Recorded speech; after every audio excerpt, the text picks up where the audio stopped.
સાબરકાંઠામાં ખાખીને કલંકિત કરતી ઘટના દાવના નશામાં ધૂત પોલીસ કર્મીનો ભરબજારે તમાશો સર્જાયો। સાબરકાંઠા જિલ્લામાં ફરી એકવાર ખાખી વર્દીને કલંકિત કરતી ઘટના સામે આવી છે। ઈડરના ભરચક બજાર વચ્ચે એક પોલીસ કર્મી દારૂના નશામાં ધૂત હાલતમાં જોવા મળ્યો, જે કારણે લોકોમાં ભારે રોષ અને ચર્ચાનો વિષય બન્યો છે। ગુજરાતમાં દારૂબંધીના કાયદાનું પાલન કરવાની જવાબદારી જેમના સિરે છે, તે જ કાયદાના રક્ષક દારૂના નશામાં જાહેરમાં બેફામ બનતા કાયદાના ધજાગરા ઉડ્યા છે। પ્રાથમિક માહિતી અનુસાર ઈડર પોલીસ સ્ટેશનમાં ફરજ બજાવતા પોલીસ કર્મી GJ09BG 9022 નંબરની વેગેનાર ગાડીમાં દારૂના નશામાં બેભાન જેવી હાલતમાં જોવા મળ્યો। શહેરના મુખ્ય માર્ગ પર દારૂના ઓવરલોડ નશામાં ગાડી ચલાવી રહેલા પોલીસ કર્મીએ ટ્રાફિક જામ પણ કર્યો હતો। આ ઘટનાનો વિડીયો લોકો ઉતારી વાયરલ કરતા સમગ્ર મામલો સામે આવ્યો છે।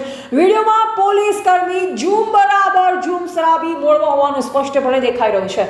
આ ઘટના ત્યારે સામે આવી જ્યારે ગતરોજ ખેડબ્રહ્મા પોલીસ મથકમાં ફરજ બજાવતા એક પોલીસ કર્મી દારૂનું ભારણ લેવા બાબતે ACBના સંકંજામાં ઝડપાતા એ પછી એક આવી ઘટના પોલીસ બેડાની છબી ખરડી રહી છે અને કાયદાના પાલન સામે ગંભીર સવાલ ઊભા કરી રહી છે।